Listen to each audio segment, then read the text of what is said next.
नमस्कार साथियों, एक बार फिर मैं दीपंकर समझदार, चार्टर्ड अकाउंटेंट, आपका दोस्त और बिजनेस ग्रोथ एसोसिएट। ब्याज का व्यापार, गिरवी का व्यापार, मनी लेंडिंग का व्यापार, जबरदस्त व्यापार। अगर ज्वेलरी के अगेंस्ट में लोन देते हो तब तो और जबरदस्त व्यापार। क्यों? क्योंकि भैया एक बार ज्वेलरी लिया, उसके बाद ब्याज का जरूरत नहीं है। एक बार में ज्वेलरी वापस किया, ये भी पॉसिबल है। हर महीने ब्याज दे, ये भी पॉसिबल है। दोनों कंडीशन में आराम का धंधा है। लेकिन ये आराम का धंधा अगर आप ज्यादा निश्चिंत होकर करना चाहते हो तो 5 इंपॉर्टेंट चीज जो कि रूटीन में आप सोचते नहीं है, रूटीन में आप करते नहीं है, वो चीज आपको ज्यादा सेव कर सकता है। और ये 5 पॉइंट अगर आप फॉलो करते हो तो फिर आप बहुत ज्यादा खुशी के साथ, कम चिंता के साथ अपना ब्याज और गिरवी का व्यापार कर सकते हो। अगर आप जानना चाहते हो यस और नो, तो एक छोटी सी मदद करनी है आपको। अगर सब्सक्राइब अभी तक किया नहीं तो सब्सक्राइब जरूर करिए, लाइक शेयर करना मत भूलिएगा, ताकि हम दूसरों के काम आते रहें। सबसे पहला पॉइंट है लाइसेंस या फिर अप्रूवल या फिर किसी तरीके का कोई रजिस्ट्रेशन। बहुत ज्यादा इंपॉर्टेंट है, क्योंकि जब भी कोई असुविधा हो जाती है उसी समय लाइसेंस की जरूरत पड़ती है, उसी समय अप्रूवल की जरूरत पड़ती है। उस समय कोई भी अगर आता है, पुलिस वाला बुलाए या पत्रकार आ जाए या फिर कहीं पर भी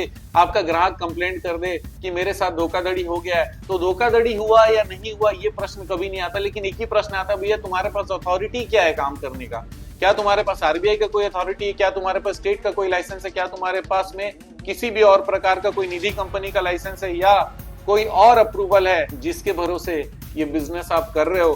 तो अगर लाइसेंस सही है तो फिर आप फ्रॉड नहीं हो, ये हर किसी को लगता है। क्योंकि अगर किसी के पास आरबीआई का लाइसेंस है, उसके पास कभी कोई पुलिस नहीं जाता, उसके पास कभी कोई पत्रकार नहीं जाता, उसके पास में अगर कोई भी नॉर्मल लाइसेंस भी है तब भी कोई उसके पास जाता नहीं है। कुछ नहीं तो फिर आप लॉ का इंटरप्रिटेशन भी अगर अपने पास में रखते हो, उसका जानकारी रखते हो, उसका कटिंग रखते हो, वो भी चीज आप दिखा सकते हो। कुल मिलाकर आपके ऊपर में अगर कोई लाइसेंस एप्लीकेबल है और पॉसिबल है, प्रैक्टिकेबल है, तुरंत ले लीजिए। दूसरा इंपॉर्टेंट काम आपको करना है डॉक्यूमेंटेशन और सेफ्टी। बहुत सारे लोग क्या करते हैं, कहीं पर कच्चे में लिख लेते हैं, कुछ एक पर्ची बना के दे देते हैं, वो भी कुछ देते नहीं है, सामने वाले को कुछ पता भी नहीं रहता है। वो खाली बताता भैया मैं ये दिया था और इतने ग्राम का है, सामने में लिख दिए। हो सकता है थोड़ा बहुत साइन भी करा लिए तो बहुत बड़ी बात हो गई। और हो सकता है कई बार अनपढ़ लोग रहते हैं तो अंगूठा लगवाना है कि नहीं लगवाना है वो भी बोलते हैं छोड़ो हटाओ, क्योंकि गोल्ड तो हमारे पास ही है, ज्वेलरी तो हमारे पास ही है, कुल मिलाकर हमने गिरवी तो रखा है, जो भी गिरवी रखा है। लेकिन कल दिन अगर वो सामने वाला बोला कि भैया मैंने 10 ग्राम नहीं 20 ग्राम दिया था, उस समय क्या करोगे? उस समय फंस जाओगे, क्योंकि 420 हो ही सकता है। और हमेशा प्रशासन जो रहता है गरीबों के साथ रहता है या फिर पीड़ितों के साथ रहता है। कब तक ये आपको अच्छे से मालूम है मैं नहीं बताऊंगा, लेकिन शुरुआत में तो कम से कम उनके साथ ही रहता है। वो सही है कि गलत है, बात का बात है। मैं ये कहता हूं आप भी अत्याचार मत करो, वो भी अत्याचार मत करे। उस चीज के लिए प्रूफ क्या होगा? डॉक्यूमेंटेशन। डॉक्यूमेंटेशन भयंकर इंपॉर्टेंट है। डॉक्यूमेंटेशन में डिक्लेरेशन इंपॉर्टेंट है, डॉक्यूमेंटेशन में लैंग्वेज इंपॉर्टेंट है। कौन सा लैंग्वेज आप लिख रहे हो? आपने इंग्लिश में लिख दिया कुछ भी, 50 पन्ने, कोई मतलब नहीं। आपने 2 पन्ने भी लिखे लेकिन सामने वाले को पूरे पॉइंट समझ में आए, आपने सारी शर्तों को लिख दिया, उसके लोकल भाषा में आपने लिख दिया। अगर वो तमिल है तो तमिल लैंग्वेज उसको पढ़ना लिखना आता है तो तमिल में लिख दो, उसके साथ में कोई इंग्लिश लैंग्वेज डालना डाल लो, कहीं पर हिंदी प्लस उनका रीजनल लैंग्वेज डाल दो, जो अच्छा लगे। 1 लैंग्वेज या 2 लैंग्वेज कोई परेशानी नहीं है। कम से कम लोकल लैंग्वेज जो उसको पढ़ने आता है वो चीज अगर आप डाल देते हो तो फिर ज्यादा अच्छी बात हो जाती है। अच्छा सर, एक प्रश्न है, क्या हम लोग डॉक्यूमेंटेशन को स्टैम्प पेपर में करें या फिर नॉर्मल डिक्लेरेशन पॉसिबल है या उसमें नोटरी करना पॉसिबल है? इसका आंसर दूं यस और नो? आपकी मर्जी है। जितना ज्यादा पेपर मजबूत रखोगे उतना अच्छी बात हो जाएगी। कुछ लोगों को लगता है यार स्टैम्प पेपर इतना सारा खरीदना पड़ेगा, तो खरीद लो ना, धंधा तो कर ही रहे हो, एक बार तो पेपर वर्क कर रहे हो, कोई दिक्कत नहीं है। मैं रहता तो खरीद लेता। आप खरीदना चाहते हो या आप नोटरी कराना चाहते हो, आपकी मर्जी है। लेकिन एक प्रश्न और उठता है, जानना चाहोगे, इंपॉर्टेंट है, क्या अंगूठा लगवाना चाहिए यस और नो? कल दिन अगर वो बोलते सर ये साइन मेरा है नहीं, साइन फर्जी है, और आपसे लोन लेते समय अलग साइन किया और मान लीजिए लोन उसने चुका दिया, उस समय जो फाइनल डॉक्यूमेंट है उसमें कुछ भी ऐसे ही साइन मार दिया, बाद में बोला सर मैं तो नहीं लेकर गया था, ये साइन मेरा नहीं, उस समय क्या करोगे? साथ में अंगूठा लगवा लो। जो अंगूठा आपने देते समय लगवाया था वही अंगूठा पूरा लौटाते समय भी अगर आप लगाते हो, साइन भी करा लेते हो, कोई दिक्कत नहीं है। तो फिर कोई फिर सकता है क्या, पलट सकता है क्या? आपको क्या लगता है? नीचे कमेंट जरूर करिएगा। अब आते हैं तीसरा पॉइंट पे। तीसरा पॉइंट है वीडियोग्राफी। लेकिन वीडियोग्राफी अगर ऑटोमेटिक वीडियो बन रही है उससे नहीं होगा। वीडियोग्राफी एक अलग से मोबाइल में पूरा वायरिंग डाल के भी कर सकते हो, या फिर जहां पर आप लोन देते हो उस कमरे में एक अलग से कैमरा लगा दो जिसमें वॉइस पूरा क्लियर आना चाहिए, और सामने वाले को बताना पड़ेगा आपको कि देखो भैया ये वीडियोग्राफी हो रहा है, ये लीगल चीजों के लिए एप्लीकेबल है, कल दिन मैं आपको कोई भी धोखा ना दूं उसके लिए भी ये जरूरी है, और आपको कोई कंफ्यूजन हो जाए तो कंफ्यूजन से बचने के लिए भी जरूरी है।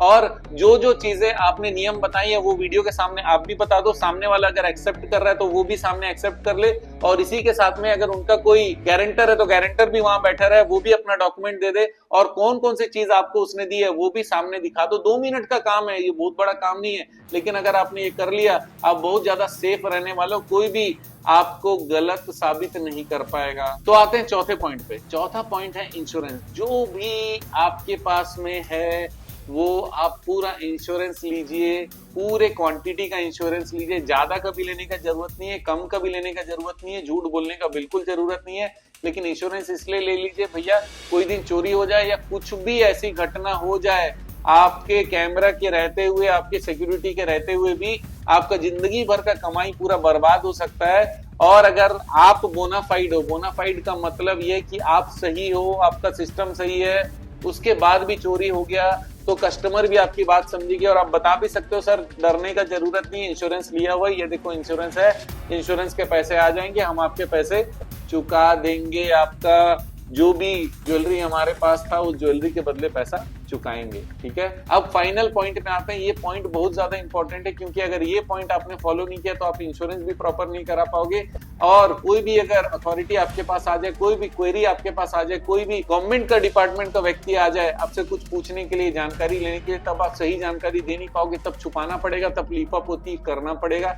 लीपा पोती करना चाहते हो क्या? नहीं ना। छुपाना चाहते हो क्या? नहीं ना। तो फिर क्या करना पड़ेगा? हमारा 5वां पॉइंट कहता है, 5वां पॉइंट ये कहता है सर कि आप अकाउंटिंग बराबर करिए, उसमें जो जो जितना भी आपने सोना लिया, जिस चीज के बल पे आपने गिरवी दिया, वो सारी चीजों को स्टॉक में जरूर दिखाइए, तभी जाकर आप इंश्योरेंस कराने जाओगे तो आप बताओगे भैया हमारा अकाउंटिंग एकदम सही है, इसके बेसिस पे ही हम लोग कर रहे हैं, हमारे पास में सारा हिसाब है, किसका क्या है वो सारा चीज हमारे पास लिखा भी हुआ है, और उसका रिकॉर्ड भी है, डॉक्यूमेंटेशन भी है, एविडेंस भी है, एवरीथिंग है। और एक बोनस पॉइंट आप लोगों को ऐड करना चाहता हूँ, अकाउंटिंग और रिकॉर्ड कीपिंग के अलावा आप डिजिटाइजेशन भी करिए। अगर आप सॉफ्टवेयर यूज करते हो तो डेली उसका रिपोर्ट कहीं ना कहीं पर चले जाना चाहिए डिजिटली, जिससे क्लाउड में चले जाना चाहिए, जिससे कि आप कभी भी उसको एक्सेस कर लो, पूरा दुकान जल जाए, कुछ भी हो जाए, भगवान न करे असुविधा हो जाए, तो आप जरूर उसको एक्सेस कर पाओ और अपने परिवार वाले को भी एक्सेस दे के जरूर रखो। इंश्योरेंस और जो सारे इंपॉर्टेंट डॉक्यूमेंट है बिजनेस से रिलेटेड, उसको क्लाउड में सर्विसेज लेकर वहां पर जरूर वहां पर डाल दीजिए, उसका आईडी पासवर्ड भी अपने पास रखिए, और अपने पत्नी और अपने बच्चों को भी बताइएगा कि कोई असुविधा के समय में लॉकर खोल के उसमें आईडी पासवर्ड रखा हुआ है, वो आईडी पासवर्ड उनके पास भी आप पूरा ट्रस्ट करते हो तो जरूर दे दो, कोई भी दिक्कत वाली बात नहीं है। तो फिर इस तरीके से आप अपने गिरवी और ब्याज के बिजनेस को सिक्योर रख सकते हो, क्योंकि धंधा सिक्योर रहेगा तो दिमाग शांत रहेगा, दिमाग शांत रहेगा तो आप और अच्छा काम कर पाओगे। 10 गुना आगे बढ़ना है तो पीछे की चिंता होनी नहीं चाहिए। जब भी हम लोग परिवार छोड़ के घर से बाहर निकलते हैं उस समय हम लोगों को परिवार की चिंता नहीं होनी चाहिए, क्योंकि अगर हमको कुछ भी हो गया तो हमारा परिवार सेफ रहना चाहिए। वैसे हमारे बिजनेस में कोई भी नुकसान हो जाए तो हमारे सारे ग्राहक भी नुकसान में नहीं आने चाहिए और हमारे परिवार भी नुकसान में नहीं आना चाहिए। ये सारी चीजों को बचाता है ये 5 पॉइंट। आप ये 5 पॉइंट खुद भी ध्यान रखिए और वीडियो को शेयर जरूर करिए, क्योंकि आप जानते हैं हमारा मिशन है हमेशा आप लोगों की मदद करना और समय पर सारी जानकारी देना। तो बने रहेगा मेरे साथ, वीडियो को शेयर जरूर करिएगा। आपका दिन जबरदस्त हो, शुभ हो।